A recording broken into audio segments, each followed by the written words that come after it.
Bonjour à tous et bienvenue sur ce dernier tutoriel dédié au logiciel FL Studio. Dans cette vidéo, nous allons terminer en recréant un petit morceau que nous exporterons ensuite. Cela permettra de rentrer un peu plus dans les détails d'édit de la partie d'arrangement, mais aussi comment exporter un fichier audio. Pour cela, je peux déjà choisir de créer un premier pattern. Je vais commencer par simplement un premier kick sur chaque temps.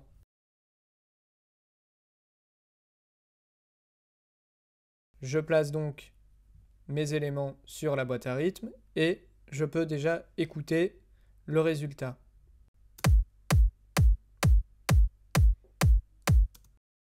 Voilà pour un premier pattern assez basique mais qui devrait être assez efficace également. Je vais donc prendre mon pattern et je le glisse sur la première piste de ma zone d'arrangement. Je peux bien entendu renommer cette piste que j'appellerai kick.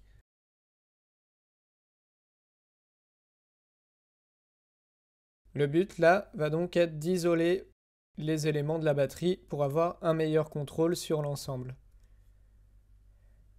Je peux lui rajouter des mesures, donc par exemple le faire sur 8 mesures.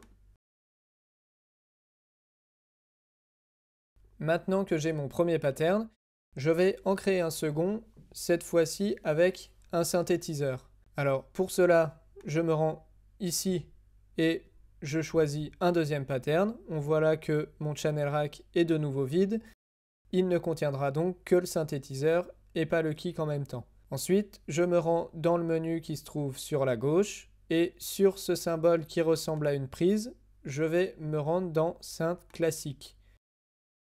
Je peux par exemple prendre celui-ci, je le glisse dans mon channel rack, je lui choisis une entrée sur la table de mix pour pouvoir ensuite faire les réglages d'équilibre entre les instruments en deuxième partie de tutoriel. Maintenant, je vérifie, le bouton qui se trouve ici est bien enclenché, il me permettra de remplacer mon clavier d'ordinateur par un clavier MIDI et jouer les notes du synthétiseur. Je peux maintenant faire défiler différents sons pour en choisir un.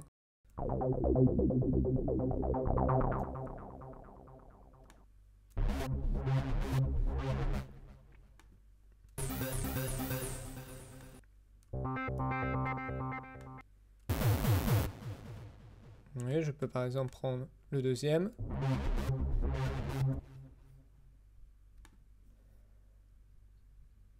Et je vais enregistrer mon synthétiseur. Alors pour cela, je vais enclencher le record. Ensuite, j'enclenche également mon métronome, le décompte et ce symbole qui me permettra, comme d'habitude, d'enclencher l'enregistrement seulement lorsque j'appuierai sur une touche de mon clavier, ce qui me laissera un peu de temps pour me préparer. Je peux maintenant enregistrer mon premier synthé.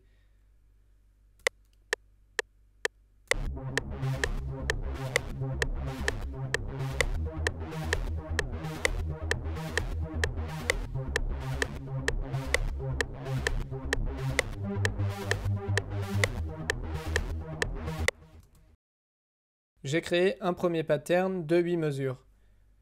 Ce pattern, je peux le glisser sur mon arrangement. Je choisirai plutôt la piste 5 si jamais je veux ajouter d'autres éléments percussifs dans le morceau pour mieux regrouper et mieux m'y retrouver en fonction des éléments mélodiques ou rythmiques. Je peux appeler ma piste 5 synth.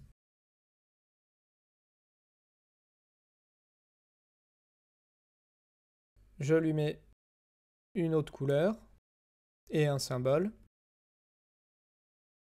Maintenant, j'ai deux éléments. Je désactive tout. Ensuite, si j'appuie sur ce bouton, lorsqu'il est en vert, je vais entendre ce qui se passe dans mon arrangement.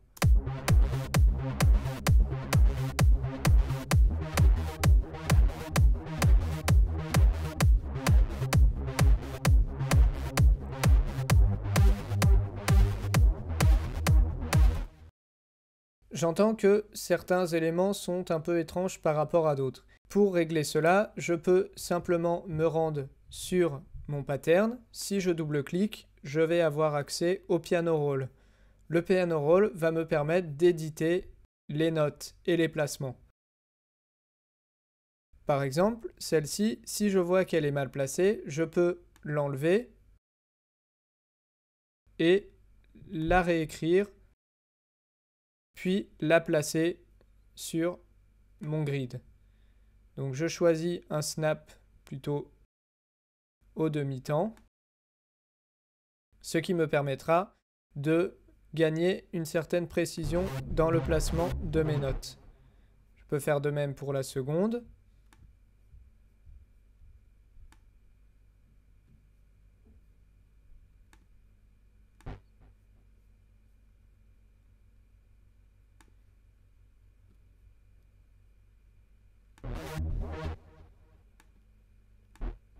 Voilà déjà comment éditer mes notes. Donc il est toujours important, surtout pour un arpégiateur, de bien placer les notes sur le temps, sinon on risque d'avoir des étrangetés rythmiques.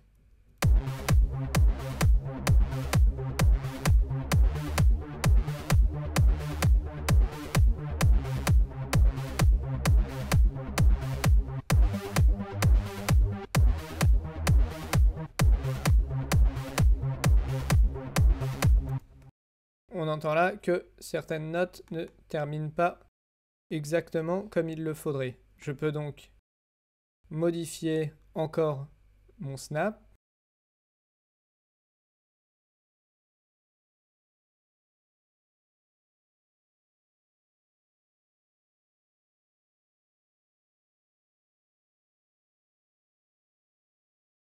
L'enchaînement devrait maintenant être plus fluide entre les notes.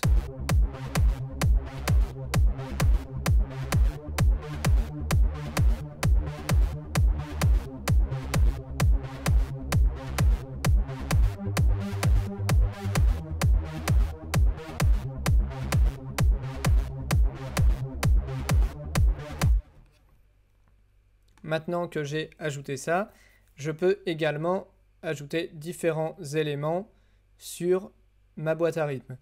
Je peux créer un troisième pattern sur lequel je mettrai un charlet. Pour cela, je choisis Hat que je placerai à différents endroits de ma mesure. Il sera un petit peu sur les contretemps par rapport à mon kick. Ensuite, je peux le placer en deuxième position sur mon arrangement et le faire rentrer par exemple à la 5e mesure pour avoir une petite évolution dans le morceau. Je vais également le renommer. Je l'appellerai Hat, de la même couleur que mon kick puisque c'est un élément de la batterie, mais je peux également changer le symbole pour bien savoir que c'est cet élément-là de la batterie. Maintenant, je peux écouter le résultat.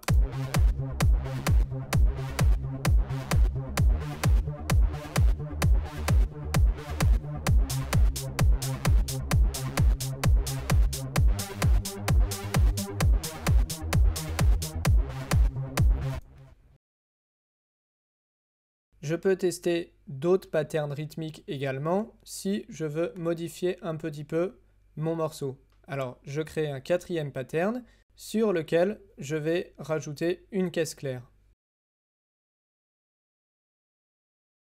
Par exemple, sur les 2 et 4. Ce sont des formules assez basiques, dirons-nous, mais qui marchent plutôt bien à chaque fois. Je vais les placer.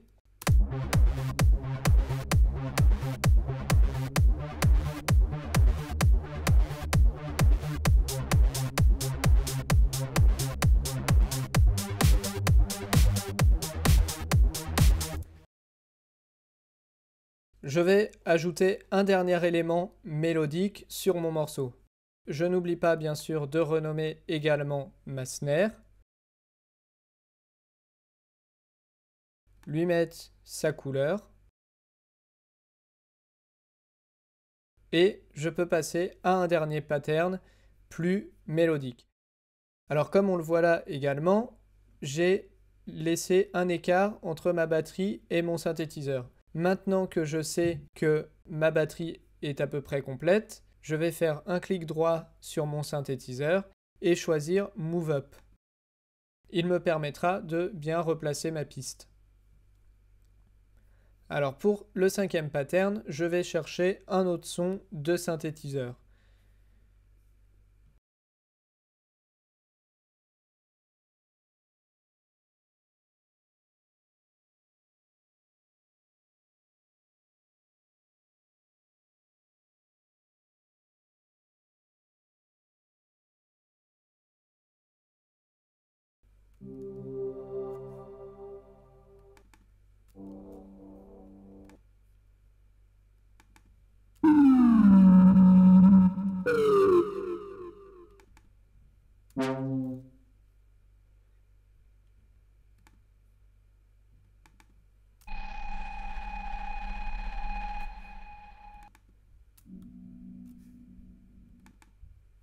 Je peux essayer un petit son un peu plus industriel.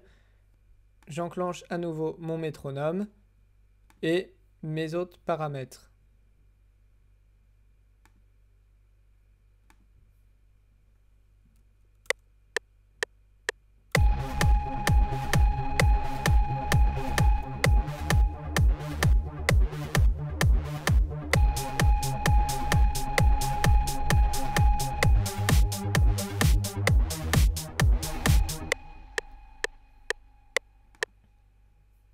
Je peux également en essayer encore un autre. Donc comme on le voit là, puisque j'étais resté en arrangement, il a enregistré directement dans la zone d'arrangement, ce qui me permet de gagner un peu de temps puisque je n'aurai pas à glisser le son dans mon arrangement. Je vais tester un dernier synthétiseur avant de passer à l'étape d'édit final et d'export.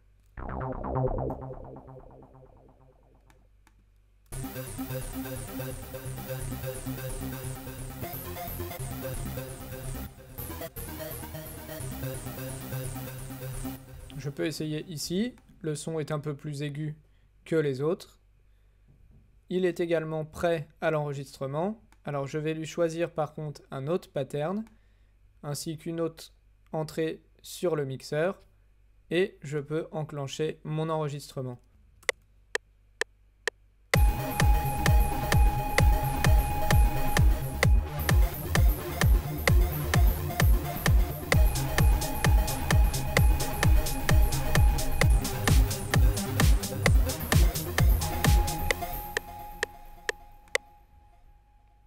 Voici un deuxième synthétiseur. Je peux également l'éditer.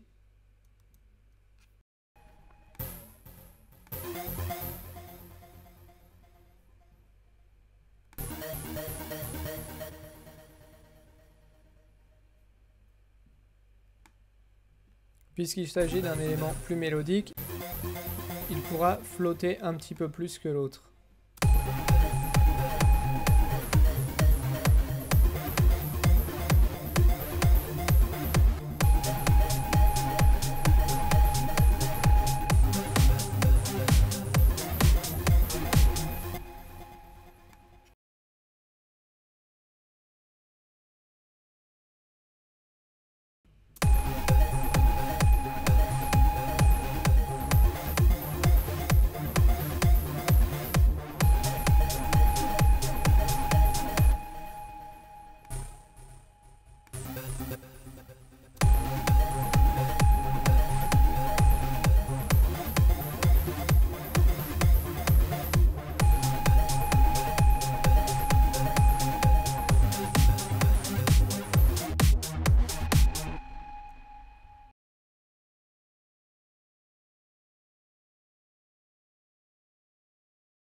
Je peux ensuite renommer toutes mes pistes lorsque j'ai placé tous mes éléments. Donc je peux appeler synth 2, que je mets en rouge également, puisqu'il fait partie des synthétiseurs, et synth 3.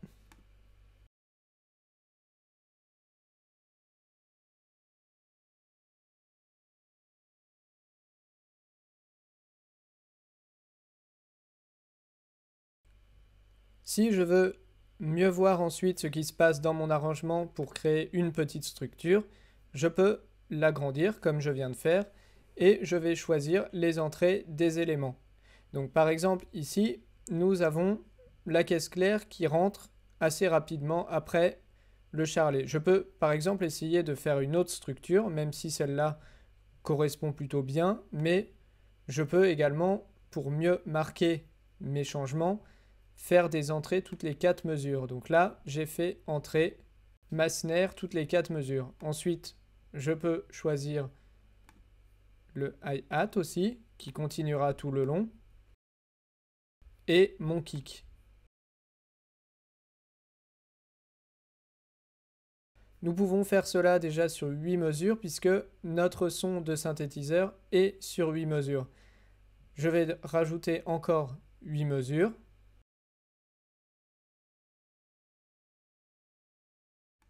Après, il m'est également possible de faire des petits tests. Par exemple, pourquoi pas enlever le kick à un moment donné pour repartir ensuite avec.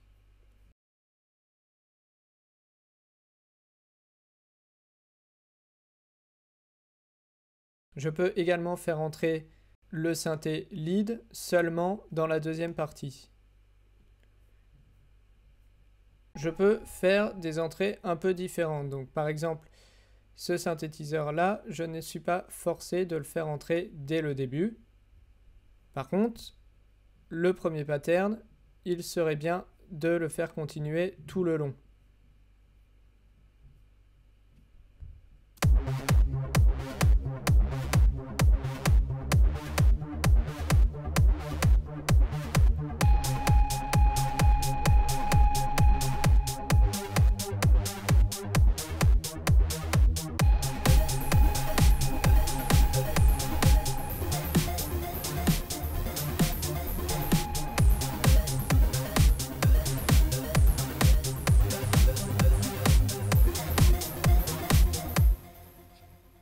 Voilà déjà pour un premier petit montage.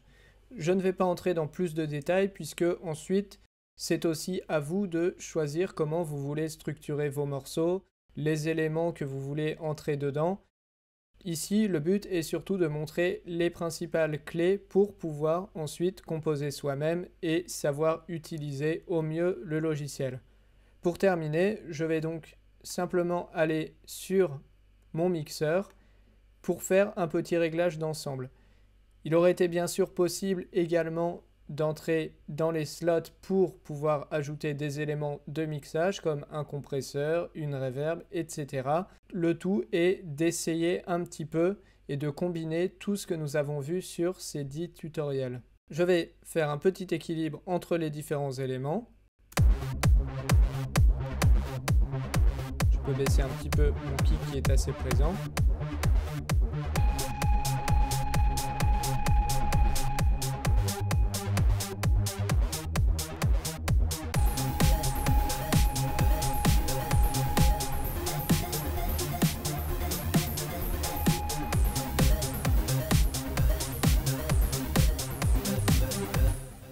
Maintenant que cet équilibre me convient à peu près, je peux exporter le morceau pour l'écouter. Pour cela, il suffit de se rendre dans le menu File, Export, et là nous choisissons quel type de fichier nous voulons exporter. Nous voyons que ce menu contient pas mal de possibilités. Généralement, le format le plus courant et le mieux est le WAV. Le WAV permet d'avoir une bonne qualité, c'est un bon format. Le MP3, lui, est beaucoup plus compressé et perd quand même beaucoup d'informations par rapport à la session de base. Il est possible également en FLAC, qui est une très bonne qualité mais beaucoup plus lourde. C'est une qualité quasiment sortie de studio, donc elle est encore mieux que le WAV. Ensuite, le MIDI file, lui, c'est si je veux seulement exporter un fichier MIDI que j'ai enregistré, c'est-à-dire simplement l'information MIDI et le jeu sur les touches du clavier pour le réutiliser sur un autre logiciel avec un autre son. Pour celui-ci, je vais donc exporter en WAV. Je peux l'appeler morceau 1 par exemple.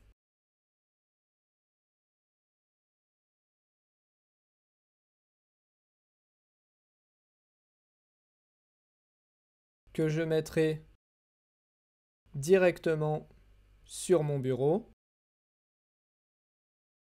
Je peux choisir la quantification. 16 bits, c'est le format CD. Mais maintenant, comme nous sommes passés également sur des fichiers audio numériques, beaucoup se font en 24, ce qui améliore un petit peu la qualité du signal. Je peux donc rester en 24 et faire Start.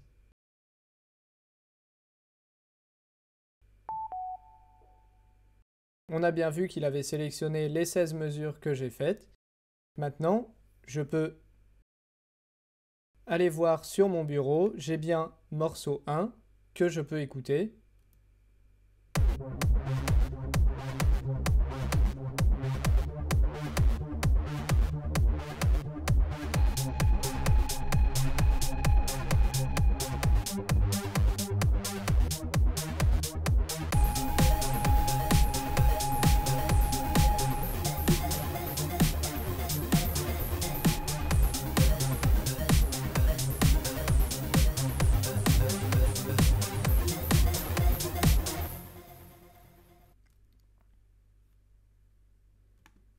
J'ai bien exporté mon morceau.